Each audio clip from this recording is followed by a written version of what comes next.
ευχαριστούμε πολύ που είστε κοντά μας. Είμαστε εδώ να μιλήσουμε για μια όμορφη και δύσκολη ιστορία, αλλά πριν μπω στο κυρίως θέμα, πολύ γρήγορα θυμίζω ότι ο χρόνος μας είναι 35 λεπτά. Αυτή πρέπει να είναι μια πυκνή, γρήγορη και αποτελεσματική συζήτηση. Παρακαλώ επίσης, όταν μιλάει κάθε ένας από εμάς, να σβήνει το μικρόφωνο αμέσως μετά για να μην έχουμε ηχητικά προβλήματα και διακοπές. Και προχωρώ αμέσως στην παρουσίαση. Αριστερά μου κάθεται ο κύριος Ιωάννης Μπολέτης, ο πρόεδρος του Ανασίου Καρδιοχειρουργικού Κέντρου. Η κυρία Γιούλη Μενουδάκου, που είναι η επικεφαλής των Εθνικών Συντονιστών Μεταμοσχεύσεων, στον Εθνικό Οργανισμό Μεταμοσχεύσεων. Η κυρία Αλεξάνδρα Κωνσταντινίδου, που είναι νομική σύμβουλος στο Άσιο Καρδιοχειρουργικό Κέντρο. Ο κύριος Αριστοτέλης Χαραλαμπάκης, καθηγητής νομικής και νομικός. Και ο κύριος Αλέξανδρος Μορέλας, που είναι ο διευθυντής των προγραμμάτων υγείας του Ιδρύματος Ωνάση. Είμαστε να μιλήσουμε εδώ για να κουβεντιάσουμε για μια, δύσκολη και όμορφη ιστορία. Δύσκολη γιατί η μάχη των μεταμοσχεύσεων τώρα αρχίζει στην Ελλάδα. Είμαστε στην αρχή. Και όμορφη γιατί πρέπει γρήγορα, όσο το δυνατόν συντομότερα, όλοι μας να καταλάβουμε ότι αυτή δεν είναι μια υπόθεση για τους άλλους. Είναι μια υπόθεση για όλους μας, για να δίνουμε ελπίδα και ζωή σε όσο το δυνατόν περισσότερους ανθρώπους από τους δικούς μας ανθρώπους, γιατί αυτό είναι η μεταμόσχευση, δεν θα είναι κάτι σπάνιο που θα το αντιμετωπίζουμε μια στο τόσο στη ζωή μας, είναι μια λύση και μια ελπίδα για τη ζωή όλων μας. Λέγοντας αυτά, κατευθείαν στο κυρίως θέμα, θα έλεγα κυρία Μενουδάκου, από εσάς να ξεκινήσουμε για να δούμε ποια ήταν η κατάσταση στις μεταμοσχεύσεις μέχρι τώρα, μέχρι τη στιγμή και στη δωρεά, μέχρι τη στιγμή που αποφασίσαμε κάπως ότι υπάρχει ανάγκη να αναλυφθεί μια πρωτοβουλία για να δημιουργηθεί ένας νέος νόμος, ένα νέο νομοθετικό πλαίσιο για τις μεταμοσχεύσεις. Γιατί? Καλημέρα σε όλους και από μένα. Αυτή η όμορφη ιστορία ξεκινάει πολλά χρόνια πίσω, από το 1985 θα έλεγα, που έγιναν οι πρώτες προσπάθειες σε όλες τις ευρωπαϊκές χώρες να οργανωθούν οι μεταμοσχεύσεις. Στην Ελλάδα, όπως οι περισσότεροι γνωρίζετε, διαχρονικά είμαστε πολύ πίσω σε αυτόν τον τομέα. Θα πω όμως τι σημαίνει αυτό με όρους ανθρωπιστικούς και τι σημαίνει με όρους οικονομικούς, μιας και βρισκόμαστε εδώ. Με όρους ανθρωπιστικούς σημαίνει ότι ο Έλληνας ασθενής έχει κατά πολύ λιγότερες πιθανότητες σε σχέση με τον Ευρωπαίο νεφροπαθή ή καρδιοπαθή να μεταμοσχευτεί εγκαίρος, ούτως ώστε να μπορέσει να συνεχίσει να ζει. Στην Ελλάδα, για μία μεταμόσχευση νεφρού η αναμονή είναι 7 με 8 χρόνια, την ώρα που στην Πορτογαλία, στη Γαλλία, είναι το πολύ 1 με 3 χρόνια. Και αυτό συμβαίνει επειδή στην Ελλάδα αξιοποιούμε όργανα από 50 αποβιώσαντες δότες ετησίως, ενώ στην Πορτογαλία, και λέω την Πορτογαλία γιατί είναι μια χώρα που μοιάζει σε εμάς σε πολλούς τομείς, αξιοποιούνται όργανα από 300 δότες ετησίως. Και θα πει κανείς, γιατί αφού έχουμε διασυνοριακή περίθαλψη και όλα αυτά, γιατί να μην πάνε οι Έλληνες ασθενείς σε άλλες χώρες να μεταμοσχευτούν. Είναι πραγματικά ενδιαφέρον το ότι στην Ευρωπαϊκή Οδηγία του 11 και διασυνοριακή περίθαλψη εξαιρείται ρητά η μεταμόσχευση. Οι ασθενείς δεν μπορούν να ταξιδεύουν μεταξύ των χωρών για μεταμόσχευση, γιατί κάθε χώρα είναι υποχρεωμένη μέσα από τους δικούς της πόρους, μέσα από τους δικούς της δότες, να παρέχει τη θεραπεία της μεταμόσχευσης στους ασθενείς της. Με οικονομικούς όρους τώρα, πολύ σύντομα. Και θα αναφερθώ στο νεφρό που είναι έτσι και οι περισσότεροι υποψήφοι. Στην Ελλάδα αιμοκαθαίρονται 12.000 νεφροπαθείς. Αν υποθέσουμε ότι ένα μέσο κόστος μόνο για την αιμοκάθαρση, όχι για όλα τα υπόλοιπα, είναι 50.000 ευρώ ετησίως, αντιλαμβάνεστε ότι 600 εκατομμύρια το χρόνο πηγαίνουν για τα κόστη της αιμοκάθαρσης. Πού είναι το πρόβλημα τώρα? Το πρόβλημα είναι παραγωγικό. Το πρόβλημα να ξεκαθαρίσουμε ότι δεν είναι στους πολίτες. Δεν φταίνουν οι πολίτες αυτό που λέμε ότι δεν έχουμε κουλτούρα δωρεάς και δεν δωρίζουν οι πολίτες. Το πρόβλημα είναι στην ανεπάρκεια του συστήματος, από τη μία να μετατρέψει την πρόθεση των πολιτών σε θεραπεία για άλλους ανθρώπους, δηλαδή εκείνη την ώρα που κάποιος έχει χάσει τον συγγενή του, δεν υπάρχει αυτός ο καταλύτης που θα προσεγγίσει το συγγενή ούτως ώστε να πάρει τη συνένεση, ούτως ώστε να προχωρήσει η μεταμόσχευση. Και ανεπάρκεια είναι στην ανεπάρκεια του συστήματος να υποστηρίξει αυτή την πολύπλοκη, ιδιαίτερη χωροχρονική, γεωγραφική, 24ωρη διαδικασία που είναι η λήψη και μεταμόσχευση οργάνων. Έχεις ένα δότη στην Κρήτη και για 2 24ωρα 100 επαγγελματίες υγείας σε 5 διαφορετικά σημεία της Ελλάδας είναι σε συναγερμό. Για τον νόμο τώρα. Μέχρι τώρα είχαμε ένα καλό νομοθετικό πλαίσιο με βάση και την Ευρωπαϊκή Οδηγία του 2011 που διασφάλιζε τις μεταμοσχεύσεις στο βαθμό του να γίνονται δίκαια και με ασφάλεια αυτές οι λίγες που γίνονταν. Δεν υπήρχε η δυνατότητα το νομοθετικό πλαίσιο να δώσει την όθηση στο σύστημα, την οργανωτική όθηση, που να μπορέσει πραγματικά να αυξήσει τις μεταμοσχεύσεις. Σε αυτό το σημείο βρισκόμαστε τώρα. Εγώ από την πλευρά μου να πω ότι διατηρώ και στον ΕΟΜ και μετά από όλη αυτή την προσπάθεια που έχει ξεκινήσει εδώ και 5 χρόνια με τη βοήθεια του Ιδρύματος Ωνάση και έχει εντατικοποιηθεί τα τελευταία 2 με τη βοήθεια και του Υπουργείου, θεωρούμε ότι αυτή η εποχή έχει μείνει πίσω και προχωράμε με σταθερά βήματα προς την θεραπεία των ασθενών μας, όπως αντίστοιχα γίνεται και στην Ευρώπη. Κύριε Μορέλα, αυτή είναι η κατάσταση, αυτή είναι η πραγματικότητα. Μπορεί να υπάρχουν και ψήγματα αισιοδοξίας. Γιατί όμως το Ίδρυμα Ωνάση, που ξέρουμε ότι έχει πάρει επόμου την μεταμόσχευση, τον αγώνα αυτό της μεταμόσχευσης, γιατί μπήκε στη διαδικασία εθνικό σχέδιο για τις μεταμοσχεύσεις? Καλημέρα και από μένα. Να σας ευχαριστήσω πολύ και για τη φιλοξενία. Μια μικρή διόρθωση, λίγο στον τίτλο είναι «Είμαι manager, όχι director». Να πω πολύ συνοπτικά και πολύ γρήγορα αυτό που με ρωτήσατε, να τα πάρουμε λίγο τα πράγματα από την αρχή. Όντως, από το 2018 θα έπρεπε να είναι η αφετηρία μας, όταν δηλαδή το Ίδρυμα Ωνάση ανακοίνωσε την πρόθεσή του να κατασκευάσει το Ωνάσιο Εθνικό Μεταμοσχευτικό Κέντρο, ακριβώς δίπλα, εκεί που είναι σήμερα το υπάρχον νοσοκομείο, το Ωνάσιο Καρδιοχειρουργικό Κέντρο. Υπήρχε μια πρόβλεψη από πολύ παλιά, από κατασκευή του Ωνασίου, δίπλα να χτιστεί ένα νοσοκομείο. Η διοίκηση αποφάσισε να συνδράμει έναν τομέα ο οποίος ήταν πάρα πολύ πίσω. Να υιοθετήσει ουσιαστικά έναν τομέα όπως είναι η μεταμοσχεύση και ιδρυά οργάνων, ολιστικά, να παρέμβει ολικά, ολοκληρωμένα, με ένα σχέδιο το οποίο δεν μπορούσε βέβαια μόνο του να το φέρει σε πέρας. Είχε τη συνεργασία και του Ελληνικού Οργανισμού Μεταμοσχεύσεων και φυσικά του Ωνάσιου Καρδιοχειρουργικού Κέντρου με τη μακρά εμπειρία των χρόνων που είχε στις μεταμοσχεύσεις καρδιάς. Αυτό το ολιστικό σχέδιο λοιπόν είχε 3 άξονες. Ο ένας άξονας ήταν η υποδομή, το είπαμε, το νοσοκομείο. Ο δεύτερος άξονας ήταν η αλλαγή του επιστημονικού περιβάλλοντος. Και ο τρίτος άξονας είναι η ευαισθητοποίηση, η αλλαγή της κουλτούρας, γενικότερα της τάσης της κοινωνίας.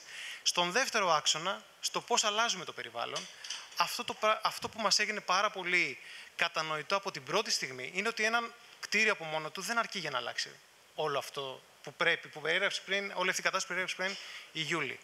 Έτσι λοιπόν, για να αλλάξουμε το περιβάλλον, μία από τις δράσεις, μία από τις πρωτοβουλίες που αναλάβαμε ήταν να αλλάξουμε το νομοθετικό πλαίσιο. Όχι εμείς προσωπικά, ούτε το Ίδρυμα Ωνάση, να αλλάξει το νομοθετικό πλαίσιο. Εμείς βοηθήσαμε στον βαθμό που μπορούσαμε να συνδράμουμε την πολιτεία. Είχαμε να πούμε εδώ διακομματική συνένεση. Αναθέσαμε λοιπόν, συμφωνήσαν όλες οι πολιτικές παρατάξεις να αναθέσουμε στο London School of Economics, με τη συνεργασία και του Imperial College, με επικεφαλής 2 πολύ διακεκριμένους επιστήμονες Έλληνες, τον κύριο Μόσχελ και τον κύριο Παπαλόη, να εκπονηθεί μια μελέτη. Αυτή η μελέτη θα αποτελούσε τον οδικό χάρτη. Με πολύ μεγάλη χαρά δεχθήκαμε την ψήφιση του νέου νομοθετικού πλαισίου τον περασμένο Μάρτιο. Για μας ήταν μια ημέρα περηφάνειας. Προφανώς από τη μελέτη που ήταν ένα επιστημονικό πόνημα μέχρι το νομοθετικό πλαίσιο, εκεί η ομάδα με επικεφαλής τον κύριο Μπολέτη, τον έμπειρο κύριο Μπολέτη, κατάφεραν και μετέτρεψαν αυτή τη μελέτη στο νομοθετικό πλαίσιο και έτσι είμαστε αισιόδοξοι ότι με αυτόν τον οδικό χάρτη οι μεταμοσχεύσεις θα συναντήσουν το μέλλον τα επόμενα χρόνια. Και συγκρατώ και υπογραμμίζω το διακομματική συνένεση. Δεν μας συμβαίνει συχνά, δυστυχώς, ακόμα και στην υγεία. Μιλώντας για ένα νόμο, συνήθως είναι βαρετό. Ας μην το κάνουμε βαρετό. Κυρία Κωνσταντινίδου, για να το καταλάβουν όλοι στο δωμάτιο, ναι. Ποιες είναι κωδικοποιημένα οι βασικές μεταρρυθμίσεις, οι βασικές αλλαγές που φέρνει αυτός ο νόμος για τις μεταμοσχεύσεις στην Ελλάδα? Σας ευχαριστώ καταρχάς. Είναι μεγάλη χαρά που βρισκόμαστε εδώ και μιλάμε για ένα τέτοιο δύσκολο θέμα. Ήθελα να πω το εξής. Ο νέος νόμος, ο 5034 του 2023, δεν έχει επιφέρει ρηξικέλευθες αλλαγές στο νομικό πλαίσιο των μεταμοσχεύσεων και ούτε είχε αυτό το στόχο. Σε ένα ευαίσθητο τομέα όπως είναι οι μεταμοσχεύσεις, δραστικές αλλαγές όπως είχε προσπαθήσει ο προγενέστερος νόμος ο 3984 εισάγοντας την εικαζόμενη συνένεση μπορεί να οδηγήσει σε αρνητικά αποτελέσματα. Η Επιτροπή που επεξεργάστηκε αυτό το νομοσχέδιο με πρόεδρο τον καθηγητή τον κ. Μπολέτη και συμμετέχοντες τον καθηγητή κ. Χαραλαμπάκη που βρίσκεται δίπλα μου, τους καθηγητές Μόσχαλο, Παπαθεοδωρίδη και Παπαλόη, είχε στόχο να φέρει να πετύχει έναν ήπιο εξυγχρονισμό του δικαίου των μεταμοσχεύσεων και να κάνει μερικές πολύ σημαντικές διορθωτικές κινήσεις. Στο πλαίσιο που ήδη ανέφεραν οι προλαλήσαντες, κυρία Μενουδάκου και ο κύριος Μορέλας, στόχος ήταν κυρίως η μεταμόσχευση να γίνει μέλημα όχι μόνο του Οργανισμού Μεταμοσχεύσεων, αλλά όλου του δημόσιου τουλάχιστον συστήματος υγείας, βλέποντας μπροστά και με τη λειτουργία σε ένα χρόνο, το πολύ 2, του Ωνάσιου Εθνικού Μεταμοσχευτικού Κέντρου. Οι βασικές παρεμβάσεις λοιπόν είναι οι εξής. Εγώ θα ξεκινήσω με αυτό το κριτήριο. Είναι η θεσμοθέτηση των τοπικών συντονιστών. Η πρόβλεψη 15 οργανικών θέσεων που δεν είναι αρκετές, θα πούν οι αρμόδιοι, αλλά δεν είναι και καθόλου λίγες. Είναι πολύ σημαντικό ότι εισάγεται αυτός ο θεσμός που ήδη πιλωτικά μετά τη χορηγία του Ιδρύματος Ωνάση έχει αποδείξει ότι λειτουργεί στην πράξη πάρα πολύ καλά.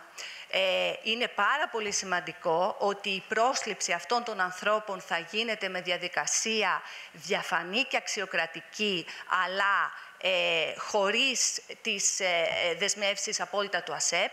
Επομένως, θα μπορούμε να προσλαμβάνουμε επιστημονικό προσωπικό και συντονιστές εξειδικευμένους και έμπειρους.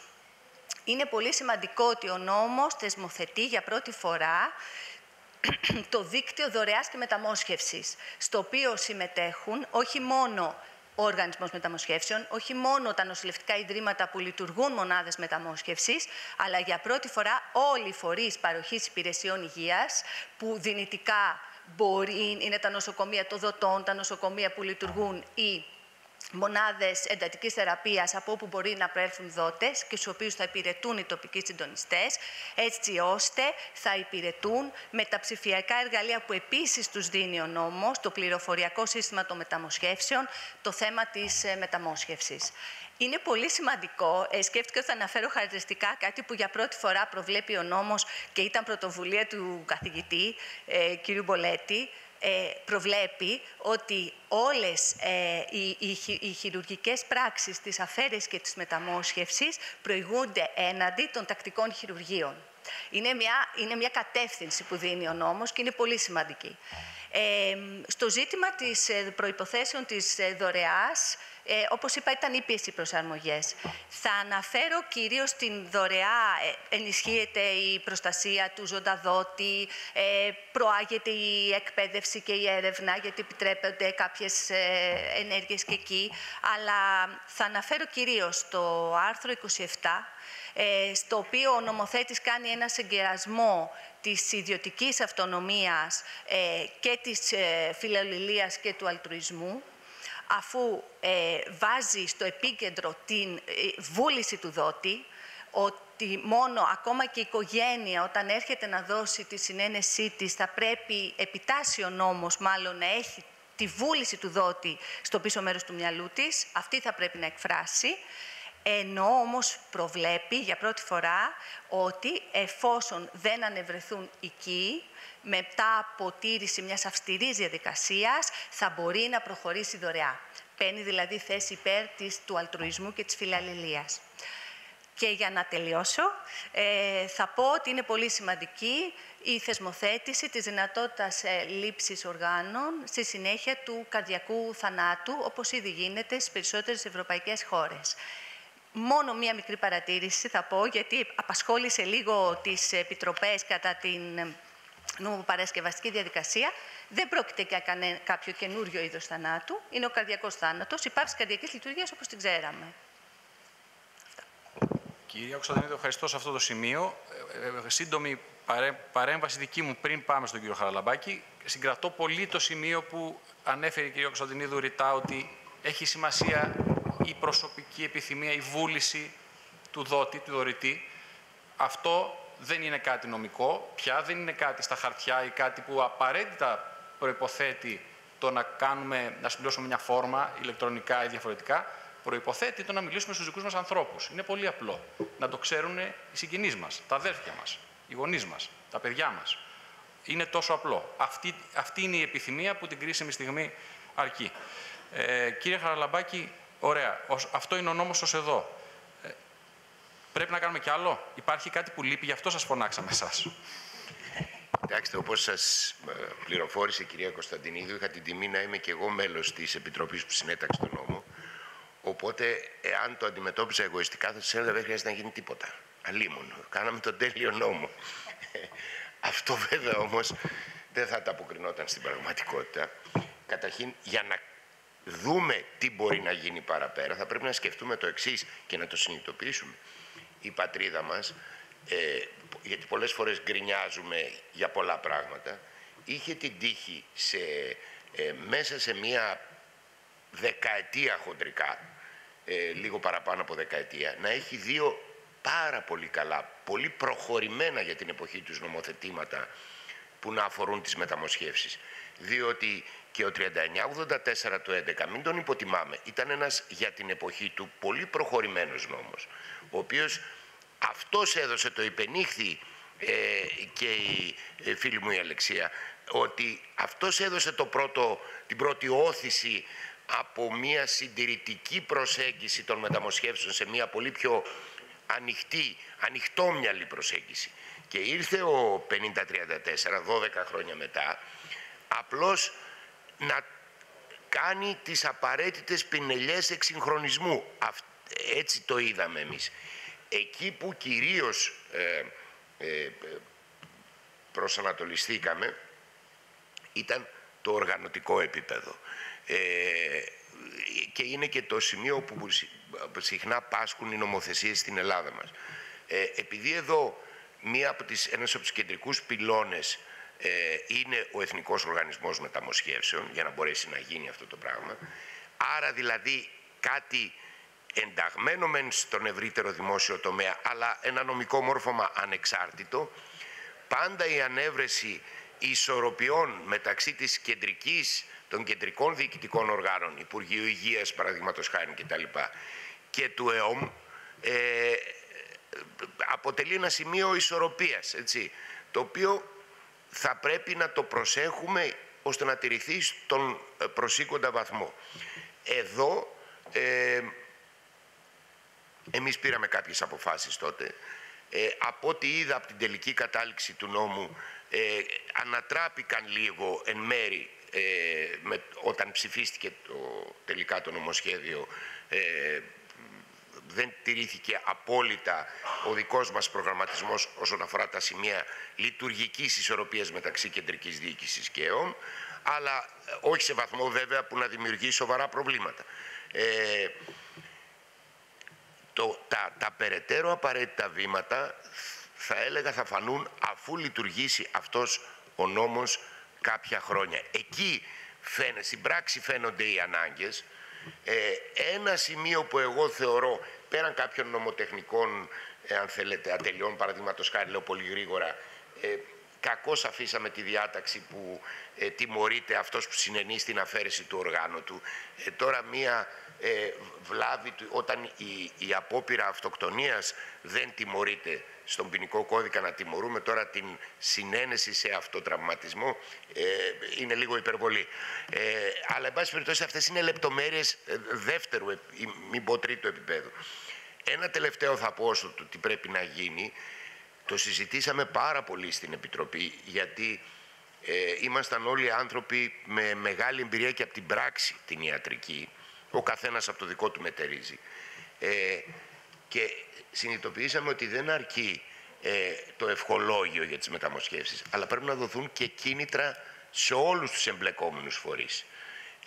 Εκεί στο ζήτημα των κινήτρων προχώρησε αρκετά ο 5034 του 23, ίσως όμως βλέποντας και πώς θα τρέξει στην πράξη, να χρειαστεί να το βελτιώσουμε λίγο ακόμα. Μάλιστα. Για να κλείσουμε τον πρώτο κύκλο και να πάμε και στο αύριο πλέον, γιατί αρκετά μιλήσαμε για το τώρα και για το τι συνέβαινε ή τι καταφέραμε να ολοκληρώσουμε ως τώρα. Κύριε Πολέτη, έχουμε νέα πηγαίνοντας στον κύριο Πολέτη. Μέχρι τώρα λέγαμε Ωνάσιο Καρδιοχειρουργικό Κέντρο, αυτό ξέραμε στην Αθήνα. Τώρα θα λέμε Ωνάσιο Εθνικό Μεταμοσχευτικό Κέντρο. Και τι είναι αυτό, ποιος είναι ο ρόλος του, τι θα αλλάξει στην παρτίδα. Καλημέρα σας. Να σας ευχαριστήσω για την εδώ παρουσία σας και να ευχαριστήσω την αναπληρώτρια Υπουργό που βρίσκεται κοντά μας. Σαν αποτέλεσμα του έμπρακτου ενδιαφέροντος που έχει για τον χώρο της μεταμόσχευσης και της τεράστιας συνεισφοράς της για να προχωρήσει αυτός ο νόμος και να θεσμοθετηθούν πάρα πολύ θετικά σημεία. Και δεν είναι μόνο αυτό, αλλά προχωράμε και σε άλλα πράγματα, τα οποία μέχρι τις 21 Μαΐου νομίζω θα τα έχει ολοκληρώσει. Θα δοθεί ευκαιρία στο δεύτερο κύκλο, ελπίζω να πω δύο κουβέντες. Η ιστορία του Ωνάσιου Μεταμοσχευτικού Κέντρου ξεκινάει από την ίδρυση του νοσοκομείου, το οποίο προέβλεπε και στα σχέδιά του μια δεύτερη πτέρυγα, ας το πούμε, ένα κτίριο ακόμα δίπλα στο κτίριο, σαν ενιαίο νοσοκομείο. Αυτό δεν υλοποιήθηκε ποτέ, γιατί το Ίδρυμα ήθελε να είναι βέβαιο ότι τα πράγματα θα πηγαίνουν καλά και επίσης ήθελε να επιλέξει ένα τομέα που, όπως έκανε τη δεκαετία του 90 με την καρδιοχειρουργική και στη συνέχεια επεμβατική καρδιολογία, που ήταν πρωτοπόρο και προσέφερε στον Έλληνα πολίτη, στον Έλληνα ασθενή κάτι που δεν το απολάμβανε μέχρι εκείνη τη στιγμή, να δει ποιο είναι το κενό. Και αυτό το κενό, όταν βεβαιώθηκε ότι είναι οι μεταμοσχεύσεις, προχώρησε σε αυτή την εξαγγελία, μετά και την οικονομική εξυγίανση του νοσοκομείου κτλ. Και την αλλαγή έτσι στον υψηλότερο βαθμό του τρόπου διοίκησής τους, σε μια δωρεά 100 εκατομμυρίων για τη δημιουργία του μεταμοσχευτικού κέντρου. Τώρα, αυτό το μεταμοσχευτικό κέντρο, εκείνο το οποίο πρόκειται να κάνει, είναι μεταμοσχεύσεις ενδοκυλιακών οργάνων. Καρδιάς γίνονται από το 1995, πνεύμονα την τελευταία τριετία, τετραετία. Αυτά είναι ενδοθωρακικά όργανα. Αυτά εμπίπτουν στο κομμάτι Ωνάσιο Καρδιοχειρουργικό Κέντρο. Για να πάει όμως και στις παραπέρα μεταμοσχεύσεις χρειαζόταν μια άλλη δομή, μια άλλη λειτουργία κτλ. Και αυτό είναι εκείνο που ετοιμάζεται και που προβλέφτηκε από το δόμο της δωρεάς του 2018 με ομοφωνία στη Βουλή, όπως και κάποιες τροποποιήσεις που γίνανε αργότερα επί παρούσας κυβέρνησης, πάλι ομόφωνα και αυτές. Και τώρα τι είναι αυτή η συμβολή, ας πούμε, του Ιδρύματος και του νοσοκομείου μας στην ιστορία των μεταμοσχεύσεων. Το πρώτο που πρέπει να είναι σαφές είναι ότι δεν έρχεται να αντικαταστήσει τις υπάρχουσες μονάδες μεταμοσχεύσεων σε καμιά περίπτωση. Ούτε να τις κλείσει, ούτε να τις αποκαταστήσει, ούτε τίποτα. Γι' αυτό και ο νόμος του 2018 αναφέρεται στο ότι η λειτουργία του κέντρου θα γίνεται υπό τη μορφή του δικτύου με άλλες ήδη λειτουργούσες ή που θα λειτουργήσουν ίσως στο μέλλον, εάν λειτουργήσουν, μονάδες του δημόσιου τομέα της υγείας. Γιατί η μεταμόσχευση είναι ο μοναδικός ίσως τομέας, ο οποίος σε όλες τις χώρες βρίσκεται εντός και υπό την εποπτεία του δημόσιου χώρου, εξαιτίας της μεγάλης ηθικής αξίας και μοναδικότητας της δωρεάς οργάνων σαν θεραπείας και πολλών άλλων λεπτομεριών που προκύπτουν από αυτό. Λοιπόν, επομένως, αυτό το δίκτυο ήδη δημιουργείται και αρχίζει να λειτουργεί στο Ωνάσιο. Ο πνεύμονας γίνεται σε συνεργασία με το Αττικό Νοσοκομείο, τη Μονάδα Εντατικής και την Πνευμονολογική Κλινική. Ήδη έχει ξεκινήσει μια συνεργασία με την Πανεπιστημιακή Κλινική, την Νεφρολογική του Λαϊκού Νοσοκομείου, που θα αφορά και τη μεταμόσχευση νεφρού, χωρίς να αποκλείονται με τη λειτουργία και όλες οι υπόλοιπες μονάδες. Το ακριβές πλαίσιο και οι λεπτομέρειες αυτής της λειτουργίας θα τις δούμε στην πορεία με μνημονιακές συμφωνίες οι οποίες γίνονται με τα αντίστοιχα νοσοκομεία. Επομένως, αυτό να ξεκαθαρίσει και έτσι με αυτόν τον τρόπο αποσκοπεί το Ωνάσιο να αποτελέσει ένα καταλύτη για την ποιοτικότερη και καλύτερη λειτουργία και διευκόλυνση του συστήματος, που όλοι το ζούμε πόσες δυσκολίες υπάρχουν στο δημόσιο νοσοκομείο, με την ευελιξία που παρέχει και την οικονομική αυτάρκεια που παρέχει το αποτέλεσμα του τρόπου διοίκησης του Ωνασίου, όχι τη συντήρηση από το κράτος προϋπολογισμών που δεν μπορούν ούτε να τηρηθούν, ούτε να ελεγχθούν, ούτε τίποτα, αλλά με τη σωστή διαχείριση, την οποία μας δίνει την ευκαιρία με ευελιξία αλλά και λογοδοσία να είναι το πλαίσιο με το οποίο λειτουργεί το Ωνάσιο Καρδιοχειρουργικό Κέντρο αυτή τη στιγμή. Θα είναι ενιαίο νοσοκομείο με το μεταμοσχευτικό, δεν αλλάζει τίποτα από αυτή την πλευρά και επαναλαμβάνω ότι θα είναι σε συνεργασία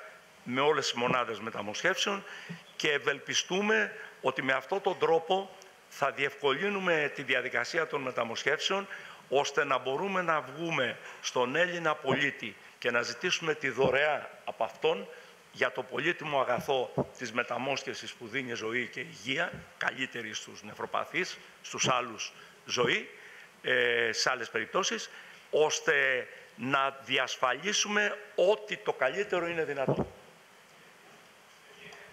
Ωραία. Αυτό ήταν ο πρώτος γύρος. Τώρα είναι η ευκαιρία μου για το δεύτερο. Έχω μαζέψει τις ερωτήσεις, τις δικές μου ερωτήσεις.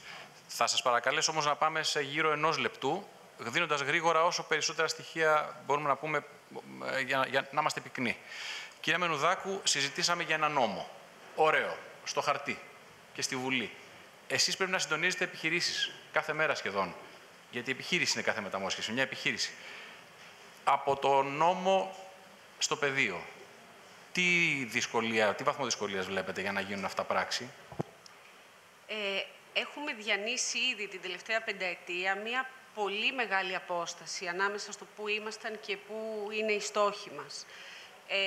Αυτή τη στιγμή όντως πρέπει να γίνει πολλή δουλειά σε επίπεδο υπουργικών αποφάσεων και εφαρμογής τους και της μετάβασης όλων αυτών στο πεδίο. Μάλιστα το Υπουργείο Υγείας μας επιφύλασε και μία πολύ ωραία έκπληξη στο κλείσιμο του νόμου που δείχνει κιόλας πόσο σε προτεραιότητα έχει βάλει τις μεταμοσχεύσεις, ότι πρέπει οι υπουργικές αποφάσεις να εκδοθούν όλες εντός εξαμήνου. Εμάς μας αρέσουν οι προκλήσεις, δεν φοβόμαστε τις αποστάσεις, έτσι κι αλλιώς τρέχουμε όλο το 24ωρο. Έχουμε ήδη σηκώσει τα μανίκια από το πρώτο Διοικητικό Συμβούλιο του ΕΟΜ που έγινε πριν λίγες εβδομάδες. Έχουμε προτεραιοποιήσει τις ανάγκες και τις υπουργικές αποφάσεις που πρέπει να βγουν και όλα αυτά που πρέπει να γίνουν και έχουμε αρχίσει τη δουλειά.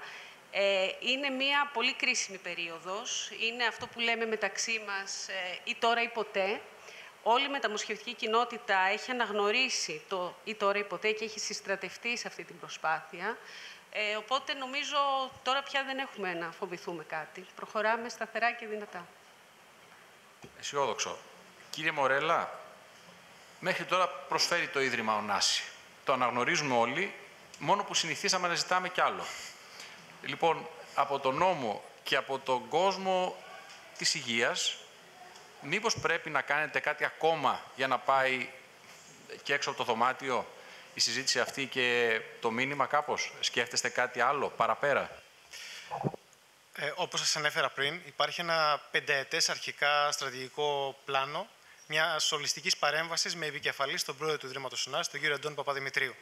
Και γνωρίζει ότι οι απαιτήσεις είναι διαρκείς από έναν τομέα ο οποίος έχει πραγματικές ανάγκες. Αυτή η ολιστική παρέμβαση έχει 3 πόδια. Το ένα πόδι, όπως είπαμε πριν, είναι οι υποδομές. Το 24 ευελπιστούμε να παραδώσουμε το νοσοκομείο που περιέγραψε πριν ο κύριος Μπολέτης, όπως λέει ο πρόεδρος του Ιδρύματος Ωνάση, on time και on budget. Παράλληλα, προχωράει η ψηφιοποίηση και των 2 νοσοκομείων, έτσι ώστε να έχουμε τα 2 πρώτα πλήρως ψηφιακά νοσοκομεία στη χώρα μας. Το δεύτερο κομμάτι αφορά στο επιστημονικό περιβάλλον. Ήδη αυτό είναι ένα νέο. Ανακοινώνουμε σε λίγο με τον ΕΟΜ την ανανέωση των συμβάσεων των τοπικών συντονιστών, δηλαδή ένα πρόγραμμα πιλωτικό που είχε διάρκεια 1 χρόνο, τώρα θα τρέξει άλλα 2 χρόνια, δηλαδή αυτοί οι 7 συντονιστές, το μισθό του θα τον καλύψει το Ίδρυμα Ωνάση, μέχρι να αποτελέσει τη γέφυρα για την πολιτεία, μέχρι να λυθεί το πρόβλημα οριστικά με τους τοπικούς συντονιστές. Παράλληλα, υπάρχουν και άλλες πρωτοβουλίες για το επιστημονικό περιβάλλον, θα ανακοινωθούν στο μέλλον και θα συνδράμουμε την έρευνα και θα τρέξουμε ένα πρόγραμμα το Gindon Organ με τον Ελληνικό Οργανισμό Μεταμοσχεύσεων, ο οποίος και αυτός μας έχει υιοθετήσει κατά μία έννοια. Και από την άλλη, το τρίτο κομμάτι στο οποίο αναφερθήκατε, που είναι για μας πάρα πολύ σημαντικό και το ακούμε από την πρώτη στιγμή και το ακούμε και εκεί έξω όταν βγαίνουμε, Δεν υπάρχει ενημέρωση, λένε. Δεν υπάρχει ενημέρωση.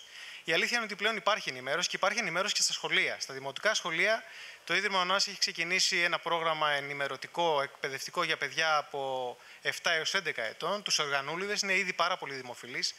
Με χαρά σας λέμε ότι πάνω από 10.000 μαθητές του Δημοτικού έμαθαν τη λέξη μεταμόσχευση ιδρυά οργάνων μέσα από τις διαδικτυακές μας παρουσιάσεις, στις οποίες είναι υπό την αιγίδα του Ελληνικού Οργανισμού Μεταμοσχεύσεων. Και παράλληλα τρέχει και άλλο ένα πρόγραμμα, εκτός από τις καμπάνιες και τις εκστρατείες, τα organ meetings, που πλέον ενήλικοι πολίτες μέσα από group, μέσα από τις εταιρείες, και εδώ απευθυνόμαστε και στον επιχειρηματικό κόσμο και σε ιδιωτικούς ή δημόσιους φορείς και οργανισμούς, η πολιτεία και το Υπουργείο μας έχει στηρίξει και σε αυτό. Διοργανώνουμε, πραγματοποιούμε 3 φορές το χρόνο τουλάχιστον διαδικτυακές παρουσιάσεις για προσωπικό, για ανθρώπους που θέλουν να εκπαιδευτούν πάνω στη ιδρυά οργάνων. Και παράλληλα θα τρέξει και ένα site για να παρέχει πλήρη ενημέρωση στον κάθε πολίτη. Ευχαριστούμε. Κυρία Κωνσταντινίδου, μιλήσατε νωρίτερα για διαδικασίες και ένα νέο μοντέλο νομοθετικό. Για τον ΕΟΜ δεν μιλήσατε, τον Εθνικό Οργανισμό Μεταμοσχεύσεων, αλλάζει κάτι και για αυτόν, που μου έμεινε η απορία? Καταρχάς αλλάζει λίγο το όνομά του, αλλά λιγάκι. Γίνεται από Εθνικός Οργανισμός Μεταμοσχεύσεων, έγινε Ελληνικός Οργανισμός Μεταμοσχεύσεων. Ευτυχώς δεν περιοριστήκαμε σε αυτή μόνο την αλλαγή.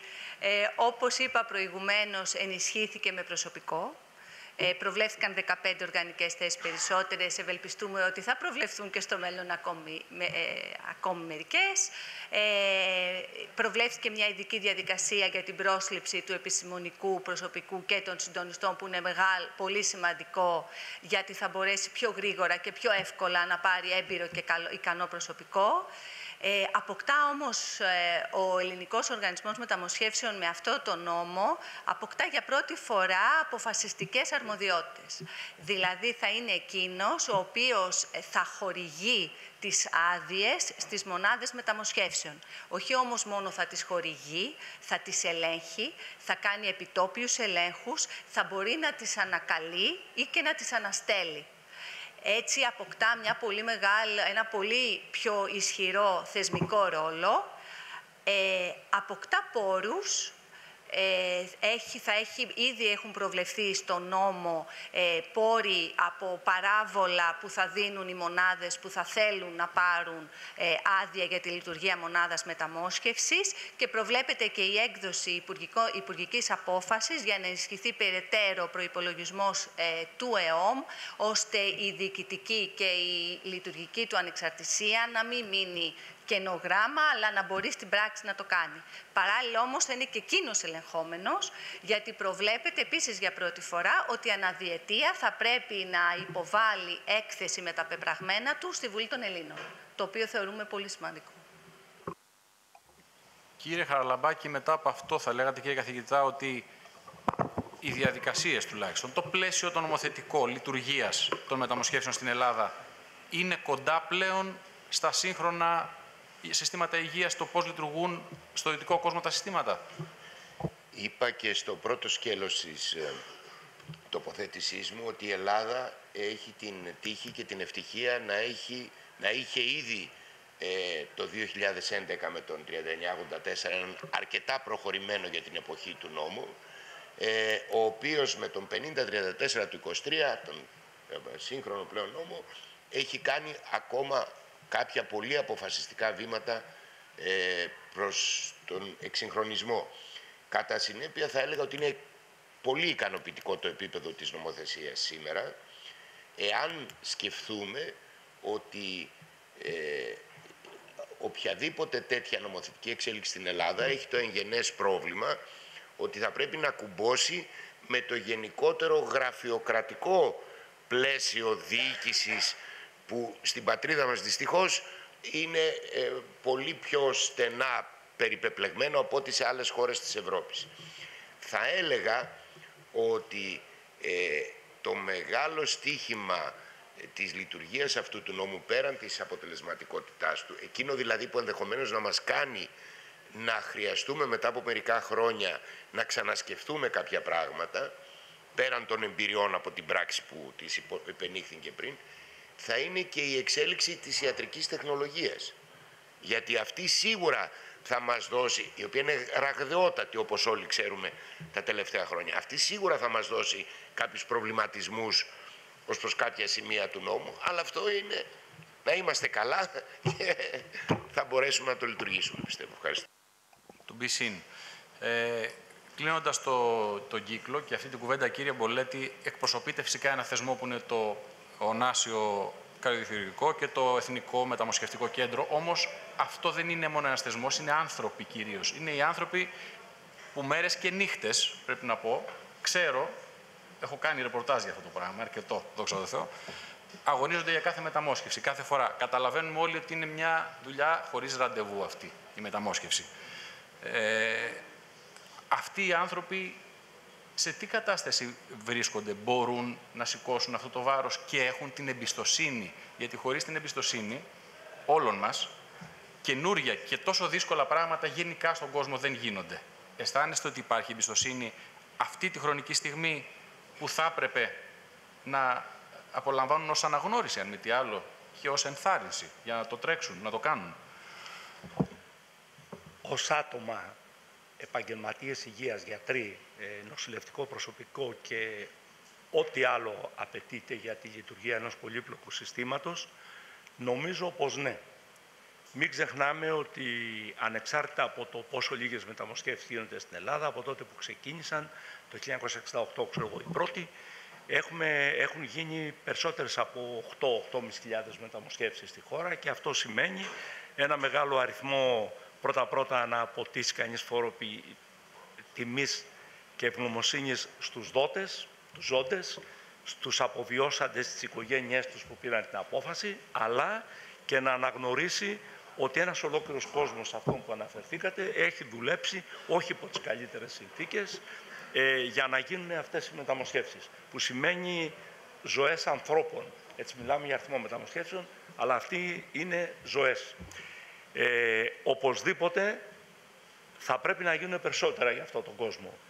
Και τα δύο πράγματα που μπορεί να κάνει κανείς είναι καλύτερες συνθήκες εργασίας, το πρώτο, που να δείχνουν και να αποδίδει περισσότερο η δουλειά τους και να αυξάνεται η εμπιστοσύνη του κόσμου όταν θα φροντίζεται με καλύτερες συνθήκες, το οποίο το Ωνάσιο το κάνει και υπάρχει η υποδομή ήδη του νοσοκομείου που ξεχωρίζει από τα δημόσια νοσοκομεία στο επίπεδο της υποδομής.